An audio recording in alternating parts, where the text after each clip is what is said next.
Hello guys, welcome back to another video. इस video में हम डिस्कस करने वाले हैं मल्टी कट टूल को ही, जो हमने पिछली वीडियो में डिस्कस किया था, और उसके साथ सिमेट्री के ऑप्शंस को। तो मल्टी कट टूल एक ऑलराउंडर टूल है जो आपको वर्टिसेस के बीच में या फिर अपने मैश पे और मैश के फेसेस पे एजेस और वर्टिसेस को इम्प्लांट करने में हेल्प करता है। फॉर एग्जांपल, अगर मुझे इस सिलेंडर के अपर फेसेस पे जो ट्रायंगुलर टोपोलॉजी है वो नहीं चाहिए, क्योंकि मुझे लेटर इसे स्मूथ मॉडलिंग के लिए यूज़ करना है, तो मैं इसकी टोपोलॉजी को मैनिपुलेट कर सकता हूँ और एक नई टोपोलॉजी इसके दोनों अपर एंड बॉटम फेस पे दे सकता हूँ। तो ये चीज़ करने के लिए मल्टी कट टूल बहुत काम आने वाला है। पहले मैं ऑब्जेक्ट को ट्रांसफॉर्म कर लेता हूँ। Object mode, T to transform, और इसके सब डिवीजन कैप्स को हम ज़ीरो कर लेते हैं, ताकि हमें जो ऊपर की कैप्स हैं उन्हें डिलीट ना करना पड़े और वो रिमूव हो जाए ना। अगर मैं वर्टेक्स मोड में जाता हूँ, तो आप मल्टी कट टूल को यूज़ करके वर्टिसेस को आपस में कनेक्ट कर सकते हैं सिंपली। एक वर्टेक्स पर क्लिक करके और दूसरे वर्टेक्स पर क्लिक करके, और आपको एक पूरे एम्प्टी फेस पे एक नई एज और नए फेसेस इजीली मिल जाएंगे। एक क्वाड टोपोलॉजी हमेशा एक अच्छी टोपोलॉजी का एग्जांपल होता है, तो इसीलिए हम ट्राई करेंगे कि इस सिलेंडर की टॉप सरफेस पे हम सारे के सारे फेसेस जो हैं उन्हें क्वाड्स में कन्वर्ट कर दें। तो मैं सिंपली वर्टिसेस को कनेक्ट करना शुरू करूँगा।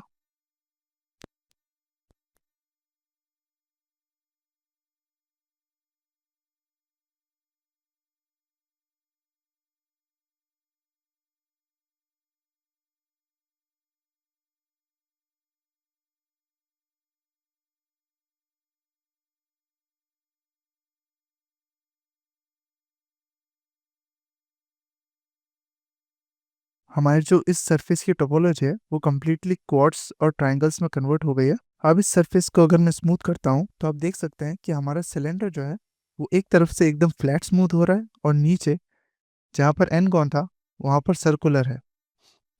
तो आप ऐसे ही दूसरी तरफ भी इन सारे एजेस को मल्टी कट टूल यूज़ करके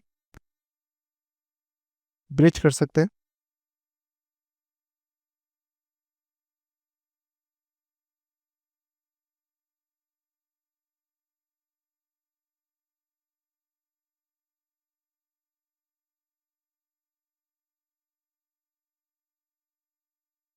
तो मैंने दोनों ही फेसेस को मल्टी कट टूल से एडिट करके उन पे नए एजेस इम्प्लांट कर दिए। अब मैं अगर इसको स्मूथ करता हूँ, तो ये एक सिलेंडर की तरह स्मूथ होगा, और इसकी जो एजेस है वो कोलैप्स नहीं करेगी। इसे मैं वापस अनस्मूथ कर लेता हूँ बाय प्रेसिंग 1। अब हमें किसी भी स्मूथ ऑब्जेक्ट की फॉर्म्स को प्रिजर्व करने के लिए उसमें एज लूप्स डालने पड़ते हैं, कोई भी सर्कुलर एज के अलोंग, ताकि उसका फॉर्म हम उस कॉर्नर से या उस एज से मेंटेन कर सकें। अगर मैं 3 प्रेस करता हूँ, तो हमारा सिलेंडर इस एज के अलोंग स्मूथ हो रहा है, और अगर हमें इस एज को कंजर्व करना है तो हमें इस एज के अलोंग एक एज लूप इंट्रोड्यूस करना होगा। वो भी आप इजीली मल्टीकट टूल को यूज़ करके कर सकते हैं। वापस अनस्मूथ मोड में जाता हूँ मैं। अब आपको अपने कीबोर्ड पे कंट्रोल की को होल्ड करना है, और आपका मल्टीकट टूल आपको पॉसिबल एज लूप्स शो कर रहा होगा। आपको कंट्रोल होल्ड करके जहाँ पर आपको एज लूप देना है उस जगह पे आपको लेफ्ट क्लिक करना है।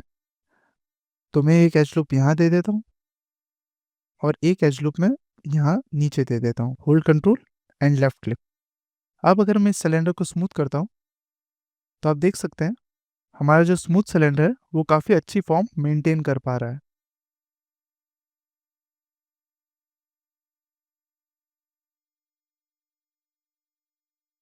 अब इसे वापस अनस्मूथ मोड में ले जाते हैं। हमने ऊपर कॉर्ड ज्योमेट्री इसलिए मेंटेन करी थी ताकि हम यहाँ पर एजेस पर भी एज लूप दे सकें, ताकि हम किसी एक एज को और शार्प बना सकें। बट आप देख सकते हैं कि हमारा जो एज लूप है वो कम्प्लीटली इस पूरी ज्योमेट्री के अराउंड नहीं बन रहा है, क्योंकि एज लूप जो है वो हमेशा क्वाड्स के अलोंग ट्रेवल करता है, और यहाँ पर हमारे पास एक ट्रायंगुलर फेस है और एक क्वाड्रिलेटरल एग्जिस्ट नहीं करता। इसीलिए एक कंप्लीट क्वाड ज्योमेट्री में आप इजीली एज लूप्स इंक्रीज या डिक्रीज कर सकते हैं, जो कि एनिमेशन पाइपलाइंस में ज़्यादातर प्रेफर की जाती है। ताकि एज लूप्स इंपॉर्टेंट जगह पर देकर उस एरिया को एनिमेटर अपने हिसाब से मैनिपुलेट कर सके। अभी के लिए मैं अगर इस एज को और शार्प बनाना चाहता हूँ तो मैं एक सपोर्टिंग एज लूप इस एज के जस्ट पास में बना दूंगा ताकि ये फॉर्म शार्प और मेंटेन रहे। Hold control and left click, object mode. अब अगर मैं स्मूथ प्रीव्यू मोड में जाता हूँ 3,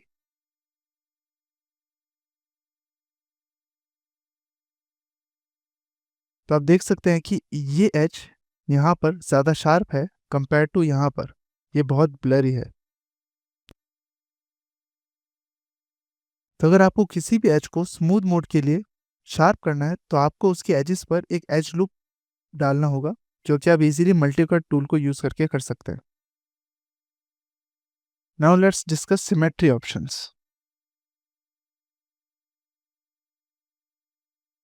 सिलेंडर को मैं साइडवेज रोटेट कर लेता हूँ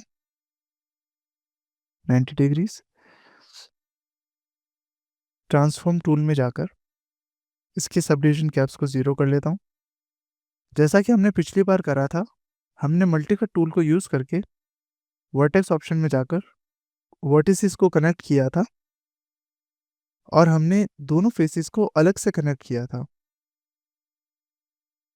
पर आप सिमेट्री ऑप्शन को यूज करके अपने वर्क फ्लो को फास्ट और एफिशिएंट कर सकते हैं। अभी जो मुझे सिमेट्री चाहिए वो मुझे वाई एक्सिस के अलोंग चाहिए, तो आपको जिस भी एक्सिस के अलोंग सिमेट्री के ऑप्शन को ऑन करना है आप ऑन कर सकते हैं। आपको बस सिमेट्री पर जाकर ऑब्जेक्ट के अलोंग वाई एक्सिस को ऑन करना है और आपकी सिमेट्री वाई एक्सिस के अलोंग ऑन हो जाएगी। मैं किसी भी कंपोनेंट को यहाँ लेफ्ट साइड पर सिलेक्ट करूँगा तो वो वाई एक्सिस के अलोंग राइट साइड पर भी सिलेक्ट होगी। Let's see.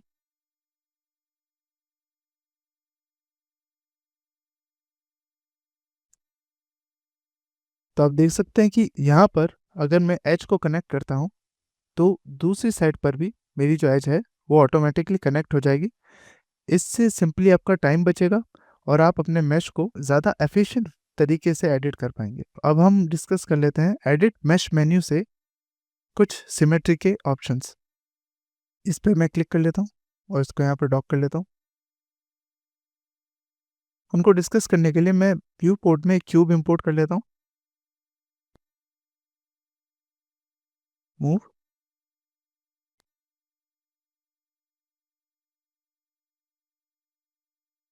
Sub division count,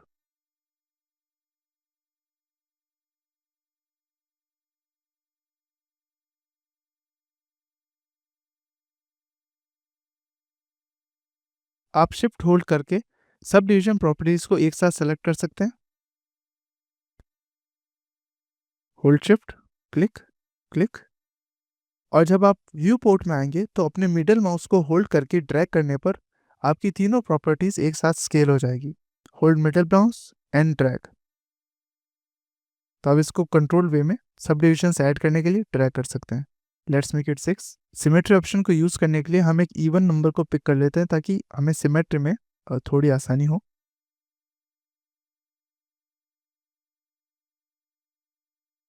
तो हमारे पास दो ऑप्शन है, पहला ऑप्शन है फ्लिप और दूसरा ऑप्शन है सिमेट्राइज। फ्लिप ऑप्शन जो है आपके ऑब्जेक्ट के एक साइड की ज्योमेट्री को दूसरी साइड पे रेप्लिकेट कर देता है। फॉर एग्जांपल अगर मैं वर्टेक्स मेन्यू में जाके तो फ्लिप ऑप्शन को यूज करने के लिए मैं हमारे मैश के कुछ वर्टिसेस को सिलेक्ट कर लेता हूँ। अब मैंने कुछ कंपोनेंट्स को यहाँ पर इस साइड के अलोंग मैनिपुलेट कर दिया है, बट मैं चाहता हूँ ये जो मैनिपुलेशन है मुझे मेरे ऑब्जेक्ट के दूसरी साइड पर भी मिल जाए। तो मैंने जिन कंपोनेंट्स को मैनिपुलेट किया है उनको ही सिलेक्ट करके मैं फ्लिप के ऑप्शन पर एक बार क्लिक करूंगा और आपको एक मैसेज दिखाई दे रहा होगा कि आप मैश के अंदर एक एज सेलेक्ट करें जिसके अलोंग आपको सिमेट्री को इनेबल करना है। तो मैं बस एक मिडिल एज को सिलेक्ट करूंगा और जो मेरी ज्योमेट्री है वो फ्लिप हो जाएगी। वैसे ही अगर मैं सिमेट्राइज ऑप्शन को यूज करना चाहता हूँ तो मैं फिर से जो एडिटेड कंपोनेंट्स है उनको सेलेक्ट करूंगा और सिमेट्राइज ऑप्शन पे एक बार क्लिक करूंगा और मिडिल एज को सेलेक्ट करूंगा। तो मेरी जो ज्योमेट्री है वो दोनों साइड इवन हो जाएगी। इस वीडियो के लिए इतना ही। नेक्स्ट वीडियो में हम एडिट मैश मेन्यू के कुछ ऑप्शंस को डिस्कस करेंगे। तो see you guys in the next video.